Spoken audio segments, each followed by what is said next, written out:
Hi hello ಎಲ್ಲರಿಗೂ ನಮಸ್ಕಾರ. Welcome back to Saviruchi recipe. ಇವತ್ತಿನ ಸ್ಪೆಷಲ್ ತರಕಾರಿನ ಬಳಸ್ಕೊಂಡು ಆರೋಗ್ಯಕರವಾಗಿರ್ತಕ್ಕಂಥ ದಾಲ್ ರೈಸ್ ಮಾಡೋದನ್ನು ತೋರಿಸ್ತಾ ಇದ್ದೀನಿ. ತುಂಬ ಸಖತ್ತಾಗಿರುತ್ತೆ. ಮನೆಯಲ್ಲಿ ಮಕ್ಕಳಿದ್ರೆ ಒಂದು ಒಳ್ಳೆ ಲಂಚ್ ಬಾಕ್ಸ್ ರೆಸಿಪಿ ಅಂತಲೂ ಹೇಳ್ಬೋದು. ದೊಡ್ಡೋರಿಂದ ಹಿಡಿದು ಚಿಕ್ಕೋರವರೆಗೂ ಎಲ್ಲರೂ ಇಷ್ಟಪಟ್ಟು ತಿಂತಕ್ಕಂಥ ರೆಸಿಪಿ. ತುಂಬ ಸಿಂಪಲ್ಲಾಗಿ ಒಂದು 15-20 ನಿಮಿಷದಲ್ಲೇ ರೆಡಿ ಮಾಡ್ಕೋಬೋದು. ಬನ್ನಿ ಈ ದಾಲ್ ರೈಸ್ನ ಯಾವ ರೀತಿ ಮಾಡೋದು, ಇದಕ್ಕೆ ಏನೇನು ಪದಾರ್ಥಗಳು ಬೇಕು ಅನ್ನೋದನ್ನು ನೋಡ್ಕೊಳ್ಳೋಣ. ದಾಲ್ ರೈಸ್ನಲ್ಲಿ ನಮ್ಗೆ ಅನ್ನ ಚೆನ್ನಾಗಿ ಮಿದುವಾಗಿರಬೇಕು ಅಂತಂದರೆ ಅಕ್ಕಿನ ಮೊದಲಿಗೆ ನೆನೆಸ್ಕೋಬೇಕಾಗತ್ತೆ. ಹಾಗಾಗಿ ಒಂದು ಬೌಲ್ಗೆ 3 ಕಪ್ಪಿನಷ್ಟು ಅಕ್ಕಿನ ಸೇರಿಸ್ಕೊಂಡು ಚೆನ್ನಾಗಿ ನೆನೆಸ್ಕೊಳ್ತಾ ಇದ್ದೀನಿ. ಅಕ್ಕಿನ 2-3 ಬಾರಿ ತೊಳೆದು ಅದಾದ ನಂತರ ನೆನೆಲಿಕ್ಕೆ ಬಿಡಬೇಕು. ಈಗ ದಾಲ್ ರೈಸ್ನ ಮಾಡಲಿಕ್ಕೆ ಒಂದು ಕುಕ್ಕರ್ನ ಬಿಸಿ ಆಗ್ಲಿಕ್ಕೆ ಇಟ್ಕೊಂಡಿದ್ದೀನಿ. ಇದಕ್ಕೆ 2-3 ಟೇಬಲ್ ಸ್ಪೂನಷ್ಟು ಎಣ್ಣೆನ ಸೇರಿಸ್ಕೊಳ್ಳೋಣ. ಹಾಗೆ ಮನೆಯಲ್ಲಿ ಏನಾದರೂ ತುಪ್ಪ ಇತ್ತು ಅಂತ ಅಂದರೆ ತುಪ್ಪನ 1-2 ಟೇಬಲ್ ಸ್ಪೂನಷ್ಟು ಸೇರಿಸ್ಕೊಳ್ಳಿ, ಬಹಳ ರುಚಿಯಾಗಿರುತ್ತೆ. ತುಪ್ಪ ಮತ್ತು ಎಣ್ಣೆ ಚೆನ್ನಾಗಿ ಬಿಸಿ ಆದಮೇಲೆ 1 ಟೀ ಸ್ಪೂನಷ್ಟು ಸಾಸಿವೆ, 1 ಟೀ ಸ್ಪೂನಷ್ಟು ಜೀರಿಗೆ, ಖಾರಕ್ಕೆ 2-3 ಹಸಿಮೆಣಸಿನ್ಕಾಯಿ, 1 ಗೆಡ್ಡೆ ಬೆಳ್ಳುಳ್ಳಿನ ಸಿಪ್ಪೆನ ಬಿಡಿಸಿ ಸೇರಿಸ್ಕೊಳ್ತಾ ಇದ್ದೀನಿ. ಹಾಗೆ 1 ಇಂಚಿನಷ್ಟು ಶುಂಠಿನ ಸಣ್ಣದಾಗಿ ಕಟ್ ಮಾಡಿ ಸೇರಿಸ್ಕೊಳ್ತಾ ಇದ್ದೀನಿ, ಅಥವಾ ನೀವು ತುರಿದು ಬೇಕಿದ್ರೂ ಸೇರಿಸ್ಕೋಬೋದು.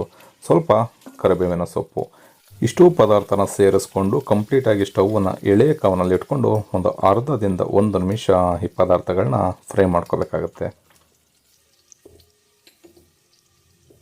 ಈ ರೀತಿ ಚೆನ್ನಾಗಿ ಫ್ರೈ ಆದಮೇಲೆ ಇದಕ್ಕೆ 2 ಈರುಳ್ಳಿನ ಸಣ್ಣದಾಗಿ ಕಟ್ ಮಾಡಿ ಸೇರಿಸ್ಕೊಳ್ಳೋಣ. ಈರುಳ್ಳಿನ ಅಷ್ಟೇ ಸ್ವಲ್ಪ ಮಿದುವಾಗಬೇಕು. 1-2 ನಿಮಿಷ ಎಣ್ಣೆ ಜೊತೆನಲ್ಲೇ ಫ್ರೈ ಮಾಡ್ಕೊಳ್ಳೋಣ.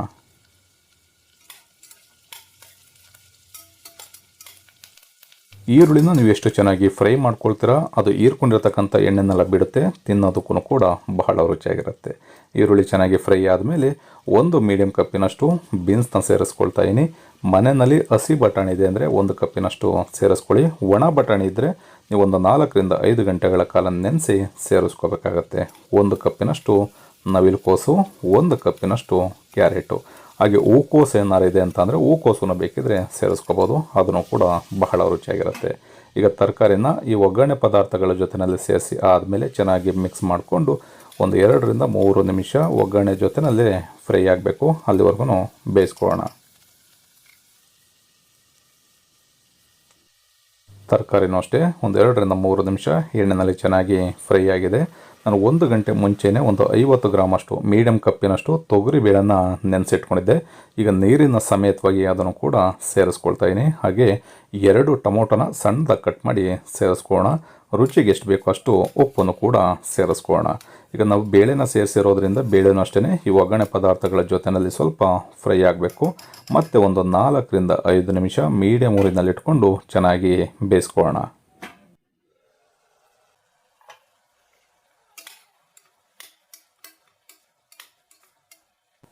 ಈ ರೀತಿ ತರಕಾರಿ ಬೇಳೆ ಎಲ್ಲ 4-5 ನಿಮಿಷ ಚೆನ್ನಾಗಿ ಫ್ರೈ ಆದಮೇಲೆ ಇದಕ್ಕೆ ಸ್ವಲ್ಪ ಮಸಾಲ ಪದಾರ್ಥನ ಸೇರಿಸ್ಕೋಬೇಕಾಗತ್ತೆ. 1/4 ಟೀ ಸ್ಪೂನಷ್ಟು ಅರಿಶಿಣದ ಪುಡಿಯನ್ನು ಸೇರಿಸ್ಕೊಳ್ಳೋಣ. 1 ಟೀ ಸ್ಪೂನಷ್ಟು ಧನಿಯಾ ಪುಡಿ, ಖಾರಕ್ಕೆ 1 ಟೀ ಸ್ಪೂನಷ್ಟು ಅಚ್ಕಾರದ ಪುಡಿ, ಮೆಣಸಿಕಾಯಿ ಪುಡಿನ ಸೇರಿಸ್ಕೊಳ್ತಾ ಇದ್ದೀನಿ. ಆಲ್ರೆಡಿ ಒಗ್ಗರಣೆಗೆ ನಾನು ಹಸಿಮೆಣಸಿಕಾಯಿನೂ ಕೂಡ ಸೇರಿಸ್ಕೊಂಡಿದ್ದೆ. ನಿಮಗೆ ಖಾರ ಯಾವುದಕ್ಕೆ ಬೇಕು ನೋಡಿಕೊಂಡು ಸೇರಿಸ್ಕೋಬೇಕಾಗತ್ತೆ. 1/2 ಟೀ ಸ್ಪೂನಷ್ಟು ಗರಂ ಮಸಾಲ, ಇಷ್ಟೂ ಸೇರಿಸ್ಕೊಂಡು ಚೆನ್ನಾಗಿ 1/2-1 ನಿಮಿಷ ಫ್ರೈ ಮಾಡ್ಕೋಬೇಕು. ಅದಾದ ನಂತರ ನಾವು ಏನು ಅಕ್ಕಿನ ತೊಗೊಂಡ್ವಿ ಅದೇ ಕಪ್ಪಲ್ಲಿ 3ರಷ್ಟು ನೀರನ್ನು ಸೇರಿಸ್ಕೋಬೇಕಾಗತ್ತೆ. 3 ಕಪ್ಪು ಅಕ್ಕಿನ ತೊಗೊಂಡಿದ್ದೆ, 9 ಕಪ್ಪಿನಷ್ಟು ನೀರನ್ನು ಸೇರಿಸ್ಕೊಳ್ತಾ ಇದ್ದೀನಿ. ನಾವು ಬರೀ ಅನ್ನ ಮಾಡ್ಕೊಳ್ಳೋದಾದರೆ 2ರಷ್ಟು ಸೇರಿಸ್ಕೊಂಡ್ರೆ ಸಾಕಾಗತ್ತೆ. ನಾವಿಲ್ಲಿ ದಾಲ್ ರೈಸು ಕಿಚಡಿನ ಮಾಡ್ತಾ ಇರೋದ್ರಿಂದ 9 ಕಪ್ಪಿನಷ್ಟು ನೀರನ್ನು ಸೇರಿಸ್ಕೋಬೇಕು. ನೀರು ಚೆನ್ನಾಗಿ ಕುದಿ ಬರೋವರೆಗೂ 4-5 ನಿಮಿಷ ಮತ್ತೆ ಫ್ರೈ ಮಾಡ್ಕೊಳ್ಳೋಣ. ಅದಾದಮೇಲೆ ನೆನೆಸಿಟ್ಕೊಂಡಿರ್ತಕ್ಕಂಥ ಅಕ್ಕಿನ ಸೇರಿಸಿ 2 ವಿಜಲ್ ಬರೋವರೆಗೂ ಬೇಯಿಸ್ಕೋಬೇಕಾಗತ್ತೆ. ಈಗ ನೆನೆಸಿಟ್ಕೊಂಡಿರ್ತಕ್ಕಂಥ ಅಕ್ಕಿನ ಸೇರಿಸ್ಕೊಂಡಿದ್ದೀನಿ. ಚೆನ್ನಾಗಿ 1 ಬಾರಿ ಮಿಕ್ಸ್ ಮಾಡಿ ಕುಕ್ಕರ್ ಲಿಡ್ಡನ್ನು ಕ್ಲೋಸ್ ಮಾಡಿ 2 ವಿಜಲ್ ಬರೋವರೆಗೂ ಬೇಯಿಸ್ಕೊಳ್ಳೋಣ. ಈ ರೀತಿ ಬೇಯಿಸ್ಕೊಂಡ್ರೆ ಬಹಳ ರುಚಿಯಾಗಿರ್ತಕ್ಕಂಥ ದಾಲ್ ರೈಸ್ ರೆಡಿ ಆಗುತ್ತೆ.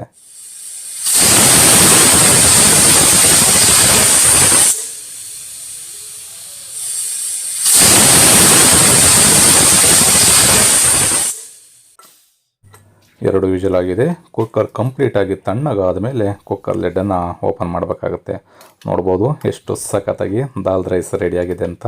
ಸ್ವಲ್ಪ ಮಿಕ್ಸ್ ಮಾಡ್ಕೋಬೇಕು, ಯಾಕೆಂದರೆ ನಾವು ಮಸಾಲ ಎಲ್ಲ ಸೇರಿಸಿರ್ತೀವಿ, ತರಕಾರಿ ಸೇರಿಸಿರ್ತೀವಿ, ಅದೆಲ್ಲ ಮೇಲ್ಗಡೆ ಬಂದಿರುತ್ತೆ.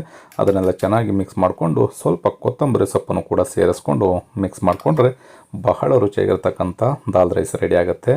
ಕೊನೆಯಲ್ಲಿ ಬೇಕಿದ್ರೆ ಮತ್ತೆ ತುಪ್ಪನೂ ಸೇರಿಸಿ ಮಿಕ್ಸ್ ಮಾಡ್ಕೋಬೋದು. ಈ ರೆಸಿಪಿ ನಿಮಗೆ ಇಷ್ಟ ಆಯಿತು ಅಂತ ಅಂದ್ಕೊಳ್ತೀನಿ. ಇಷ್ಟ ಆಗಿದ್ದರೆ ಆದಷ್ಟು ಜನಕ್ಕೆ ಶೇರ್ ಮಾಡಿ. ಇನ್ನೂ ನಮ್ಮ ಚಾನಲ್ನ ಸಬ್ಸ್ಕ್ರೈಬ್ ಮಾಡ್ಕೊಳ್ದೆ ನೋಡ್ತಾ ಇರ್ತಕ್ಕಂಥವ್ರು ಸಬ್ಸ್ಕ್ರೈಬ್ ಮಾಡ್ಕೊಳ್ಳಿ. ಫೇಸ್ಬುಕ್ಕಲ್ಲಿ ನೋಡ್ತಾ ಇರ್ತಕ್ಕಂಥವ್ರು ನಮ್ಮ ಸವಿರುಚಿ ರೆಸಿಪಿ ಫೇಸ್ಬುಕ್ ಪೇಜ್ ಇದೆ, ಅದನ್ನು ಕೂಡ ಫಾಲೋ ಮಾಡಿ. ನೀವು ಕೂಡ ಒಂದು ಸಲ ಟ್ರೈ ಮಾಡಿ ಹೇಗಿತ್ತು ಕಮೆಂಟ್ ಮಾಡಿ. Thank you.